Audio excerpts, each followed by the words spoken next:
Hey, what's up YouTube? Chris Gardiner here, and today we are going to get into the long and lengthy process of virtual staging for real estate photos. And I think that this is a great addition to the YouTube tutorial list because there's not a whole lot to do with this kind of stuff. So first off, what we are in is a software called Fspy. It is made for, solving the camera information for still images. So what that means is we are figuring out information that would help us set up a 3D camera for 3D software in a way that matches our photos that we've already taken of this space, like you likely have for an empty real estate listing. So first I turn off dim image so we can see things a little better. Now we can get this really fine placement of these points, which can be important for accuracy. I like to work on photos which have not been edited yet, which typically means my own. And if you start to do this yourself, you will probably prefer it that way as well, because we don't want to work on things that have had vertical shifting or horizontal shifting applied in software, because it starts to be hard to tell your camera how to accomplish that same kind of shift. So we just leave it out. Now, so what we have is the green are y-axes and the x are x-axes, and we want them to match up. So that means the two green ones need to be parallel to each other in the scene. So these two are parallel to each other, and those two need to be perpendicular to the other ones, which they are about to be.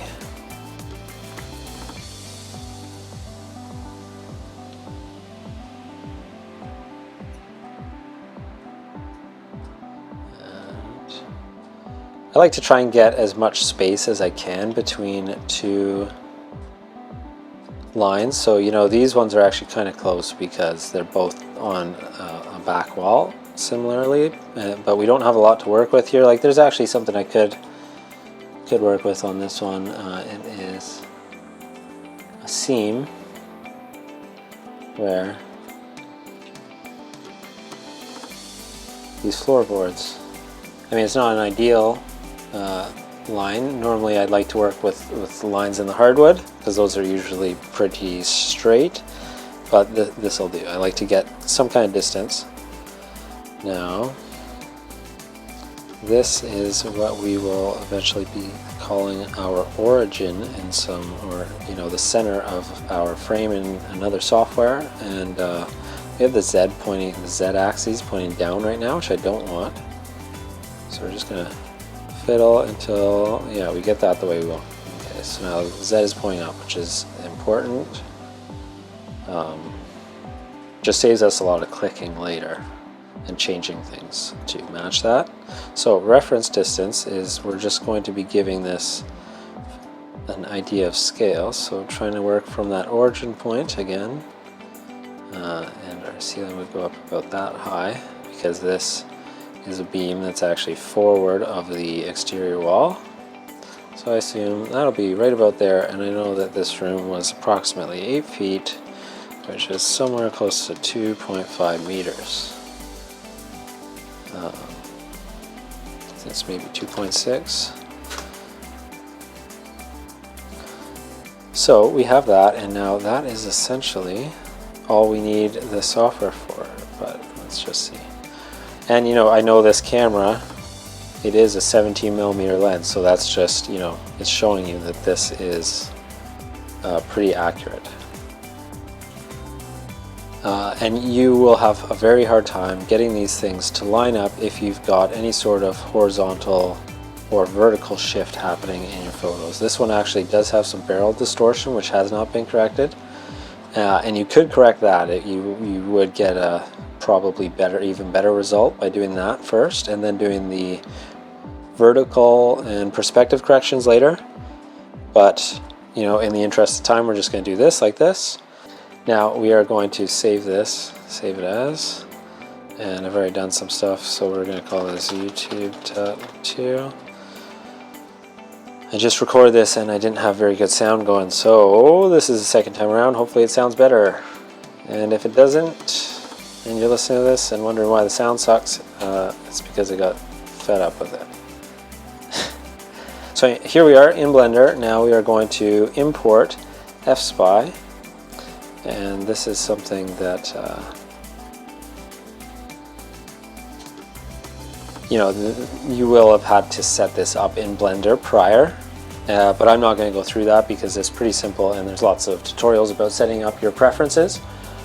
And once you get the Fspy software, it also has that instruction, so you're just going to follow that, and eventually you'll come to this, import your Fspy project file, and here we are. So we have the origin in our software matching in a placement on the photo. The photo is already imported, which is pretty amazing compared to the old way I used to have to do this before this Fspy software.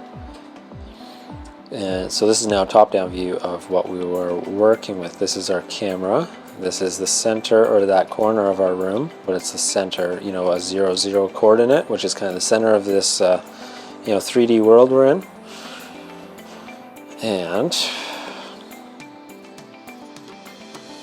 we're just going to get into it. So adding a plane for the floor, lining it up to the corner, and then now we can start. I typically like to work in wireframe. We're going to do this, so G moving along the x-axis to the floor edge, and G moving along the y-axis until it hits the baseboard there, and then we do a little loop cut and slide, go back here, grab that, oops, EY, extruding, and extruding again, and we just want it to go past, if you can see on the right hand screen there, it just went past the camera, which is one thing we want. And now we'll pretend that this for this real estate job I did this much differently, where we replaced all the ground. We put new flooring in, we put new drywall in, and decorated it quite nicely. I'm going to show you a much more simpler and beginner friendly approach to virtual staging. So we're going to ignore this area, pretend that the house is actually quite nice there and there's nothing for us to change, and otherwise we are going to grab all of these walls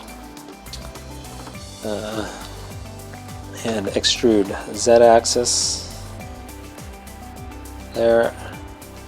See, they should all contact a ceiling at a similar point. It's actually not perfect, as you can see, but it is sufficient for our purposes today. And what we are doing is, oops, don't want to do that one.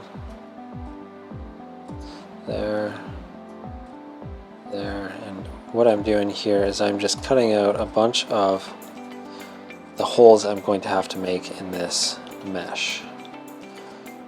So whenever you're doing this, if you want to sell the realism, which is something you probably do want to do, and your clients will want you to do too, is you got to make everything match as closely as you can. So I just got rid of a face for that window, and we're going to get rid of faces here for that doorway, and this won't really make it into the frame, but we're going to extrude that on the Y anyways because it is in the room.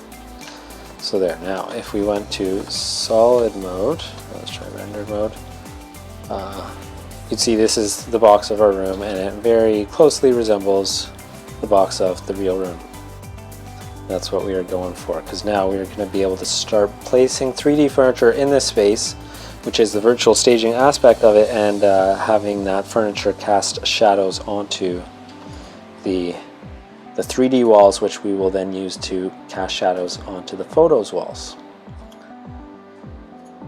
Now, one thing we can do is this simple subdivision surface, and then we're going to add a UV project modifier from our camera. And I know this camera has a 1.5 aspect ratio, so we just do that.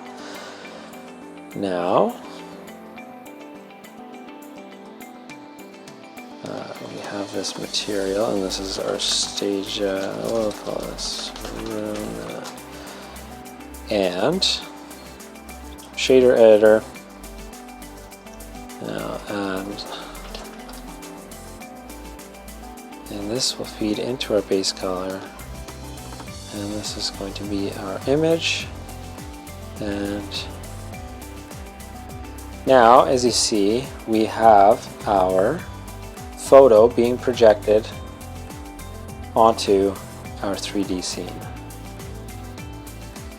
which isn't what we're going to use in the long run, but we do want that to be able to happen because some of this reflecting colors, you know, in a different room than this one, because this one doesn't have a lot of color, but you'd want some of the, you know, let's say this was a big cherry wood floor, like a cherry colored hardwood floor, you'd want some of that red to reflect back to the furniture you put on top of it for it to look more realistic. And that is, you know, something I want to do, so it is something, that's why I choose to do this sort of thing.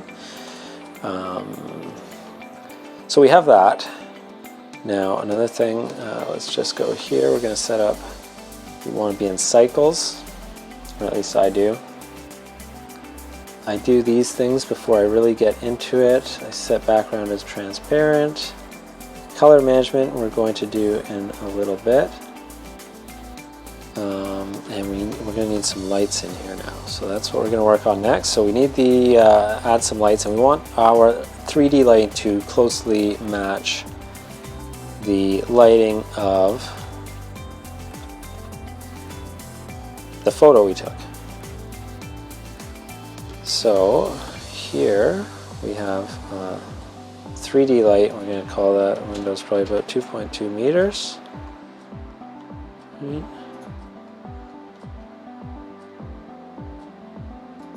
And there now, so we're putting some light back into this room. If this was a real fill light from a window, it's probably, you know, close on the middle of a day in the winter, I would bet is pretty substantial. Not that substantial.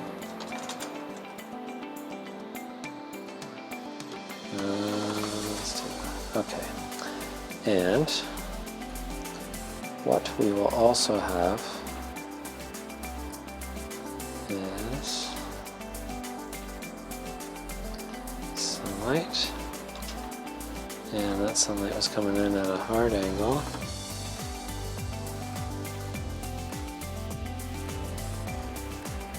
Alright, and now because we have a sunlight in there, I'm going to be adding a ceiling because I need to stop.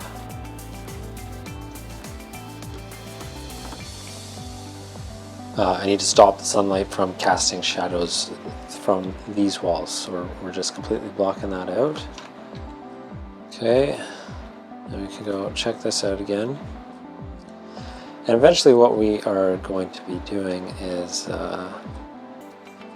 turning off this 3D version of our room and setting it to, well, we can do that now, going to its visibility and setting it as a shadow catcher. So now what we have is, you know, it catches the shadows, but it doesn't show us anything else to do with how it renders.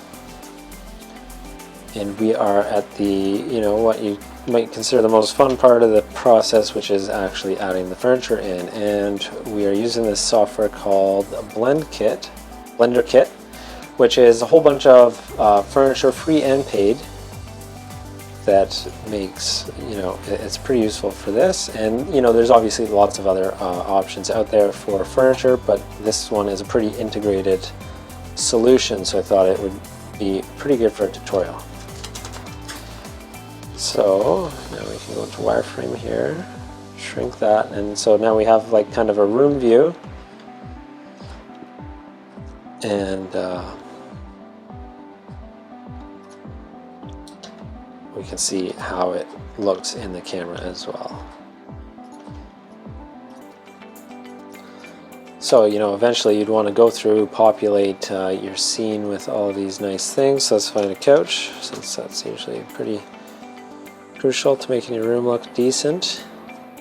It's a living space. Okay.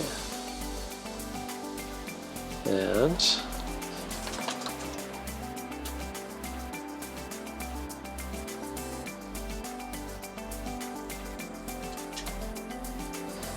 Now that couch looks awful short. So I'm just going to prop her up a bit. And you know, that's part of the thing. It's like this, that was a free asset. You can't always ask for a lot.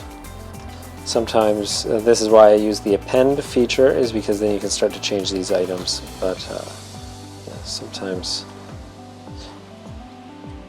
you know, there's a reason why the paid items are paid items, and you know, you might prefer to use them. So let's go scale Y -1, and that's one of the great things about this, is I just turn this right seat into a left one, and then, you know, as you start staging more rooms, you'll find you can match your fabrics or your colors pretty easily, and it's like things you may not be able to do as easily when it comes to real staging as well. So, and you know, I think maybe eventually, as this technology becomes even more readily available, that even professional stagers are going to start appreciating it for pre-plotting like bigger projects. I'm sure some of them do already, but you know, right now if you mention virtual staging to a proper stager, they're probably not too keen to talk with you about it. I've already tried. So there we go, we've got our little TV cabinet here. Now some portion of this is going to be not, see, it's actually creeping through there, which we don't exactly want. So we'll just fix that ourselves. There. And again, more things you can do with 3D, just chopping off part of your furniture.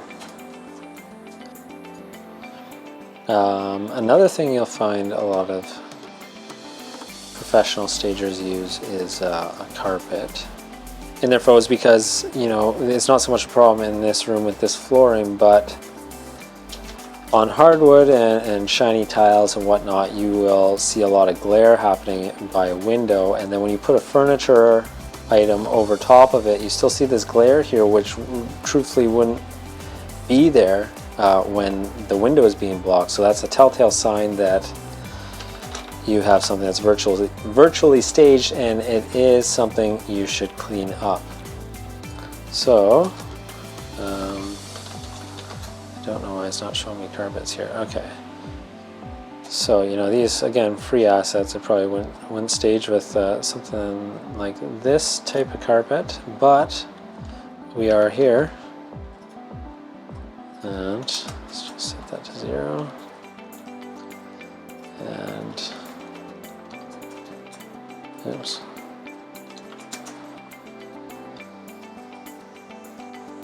Now, the other thing that is concerning me is we have some weird shadows happening here, which is actually something that would bother me if this was going to be a finished render. So we got to sort that out, along with there. So yeah, what we have here is a problem with the sunshine coming in a way that it would not actually in the house. So we need to tackle that issue, and we're just going to take this edge and extrude it Z down. And there we go, we block off a bunch of that area. And since we actually, so G and X, we don't really need any of that shadow data we're going to be collecting there, so let's just save it, forget about it, and focus on this area here. Now last, you know, I mean, obviously you can, the more items you make, especially soft items, they will help sell the realism of a place. This one's going to be hard to look real because it's not going to feel real with plyboard flooring. But anyways, we are going to go through the paces.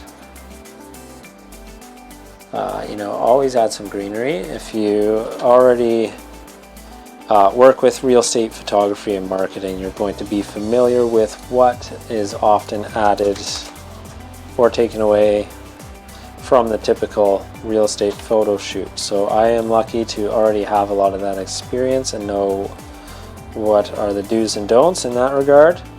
But if you don't, then you might want to spend some time looking at magazines, look at your local MLS listings. Just start to understand some of the design that goes into making a room look nice. There's a lot of items you'll find in this blender kit that you in fact would not want to use or to stage with, because they're typically things that would be removed from the property instead of being added to it. Another thing is to always make sure you are on contact with your surfaces, because that's a telltale sign that you are poorly staged photos. Carpet should be up just a little bit. So there we have it. I mean, we could probably put in one piece of art right here. Put that guy. Yep. That's a great thing. Like there, we just picked a print to size. When I'm doing these myself, I actually use all my own artwork, which is, I think a cool thing about virtually staging is you can start putting your own artwork in people's houses for where one actually or does not actually exist. So there we go. We have a relatively ready to go virtual stage. Now let's set this. So I'm going to drop this down so it's a little faster for us.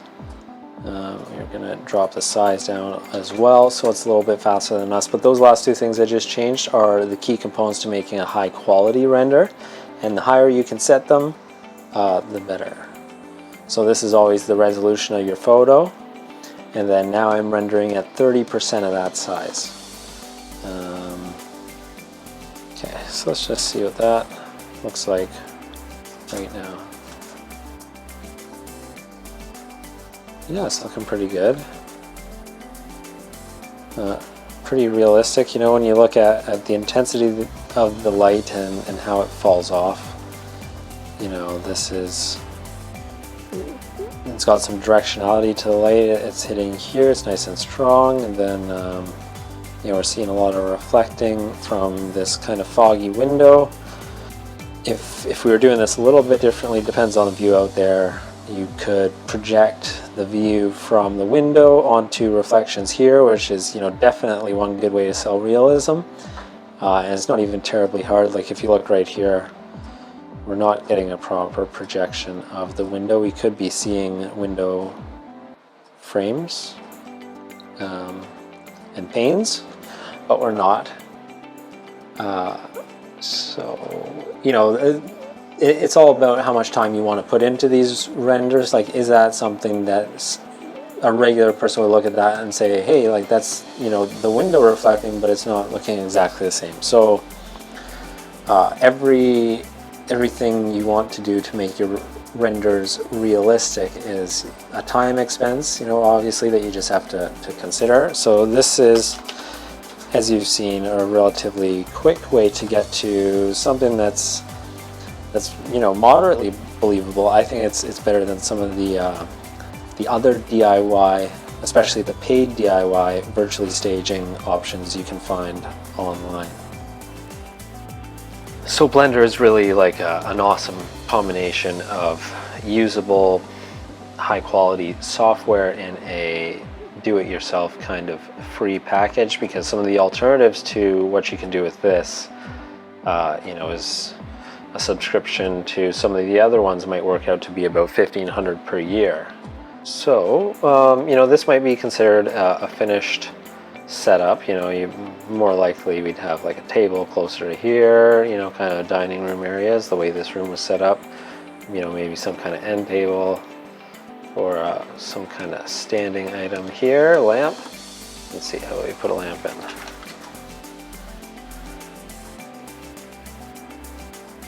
Yeah. Let's just go with this. We will call that a render and go like that. Now, see, this is actually going pretty quick because it's a pretty simple scene on this one. So our render is moving along nicely. We are eventually going to find ourselves back in Photoshop. We're not going to worry about that. So back in Photoshop here. Now this is the photo we were working on, and looks like our render is complete. File, image, save as. It's got some anomalies, but we can fix those later. Let's just go to desktop and we'll call this test for YouTube staging. Boom, and drop that. And close all sorts of these things that we just keep open all the time around here. No. Where are you hiding? Okay, and grab it. Control A, Control C, Control W, Control V. Oh wait, no. Let's go. 2016 by 1344. And we'll go image, image size, and 2016 by 1344. Same thing here. Boom. Control A, Control C, Control W, and not going to save it. And Control V. Now, this is our stage. So as you can see, these shadows did go a bit harsh. We didn't see what I had for render settings on this one. Exposure was at 1, where realistically it could have gone up. And typically we'll go, because my processing style that I'm working on is typically low contrast, I kind of drop the low contrast here, and our gamma. Now, one other thing I also like to do is make a second light on axis to my camera, which casts no shadows, and this just gives it a slightly more filled in look, which is kind of the way that I process my photos in the first place. So if I can kind of do that, we're going to turn off shadows. If I can do that,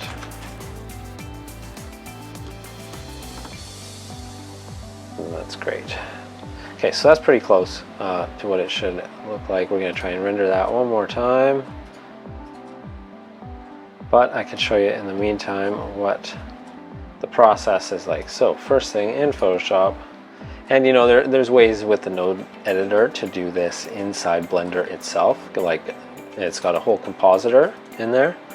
I've known Photoshop for a long time, so I do things this way. I'm going to drop the levels on top, and what we're going to do is just bring up kind of the mid-tones. Now this one, you see a lot of this textured items, and it's pretty low res too, so it is not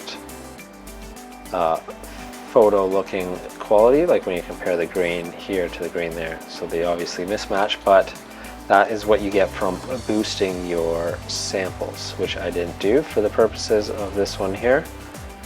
And what else? We're going to apply a layer mask here. And essentially, we don't really need shadows that apply to anything over here. So I'm just going to scrap all this.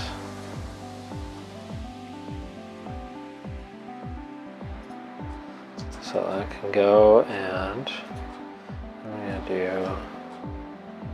something through there. And now,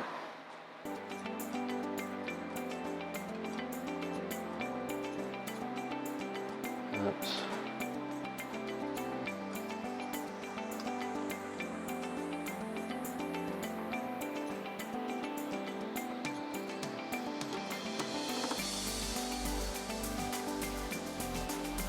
Okay, just to this area here, I want to apply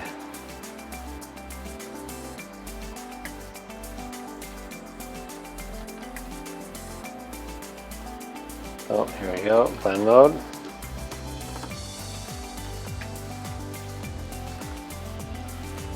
Oh, and we're drawing circles here, no wonder.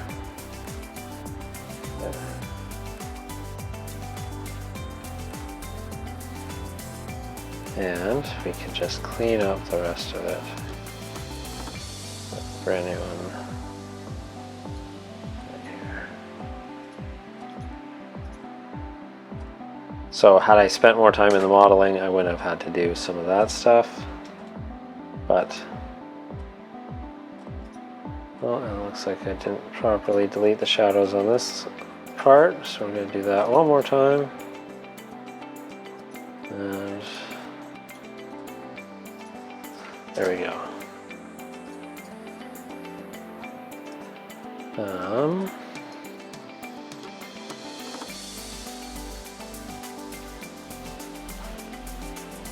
So this levels is basically just fine-tuning what I should have had set in the gamma, essentially, and the exposure back in Blender. But if you set it in Blender, it's going to come out looking a lot cleaner than the way it does here. Now, one of the other things I didn't really go over, but see, we've got some shadows from our 3D areas not lining up with our real world. So what's one thing we can do to get around that? Sometimes I make a secondary layer mask by dragging things into a group, putting a new layer on that, and then I can erase things independently and not have to go back and recorrect to get to this layer mask. So we're just going to cut down some of the reflections here, or sorry, not reflections, the shadows.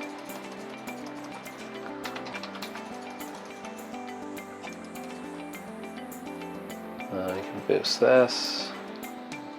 And let's go with an actual dark brush. That would do it.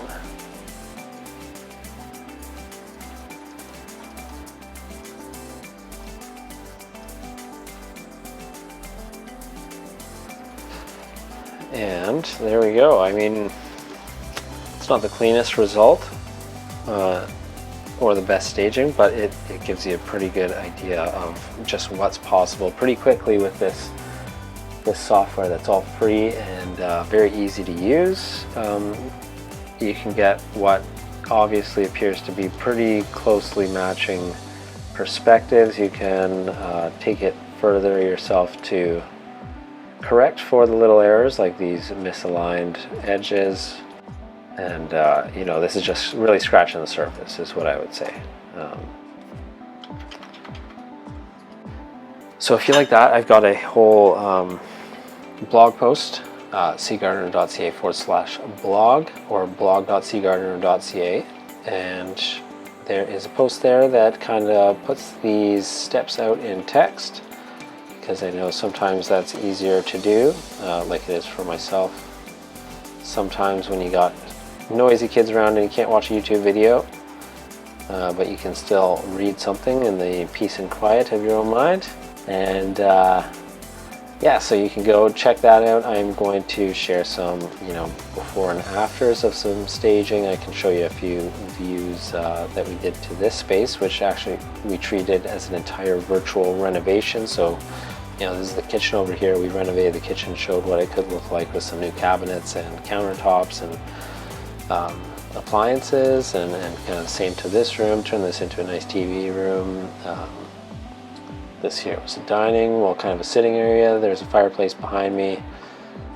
And yeah, I mean, that's just some of the things you can start to do with this software. And you know, it takes some time to become proficient at it, but if you have kind of a good starting point and direction of what you want to achieve, such as something like this, then you have, you know, a very marketable and in-demand skill set almost right away.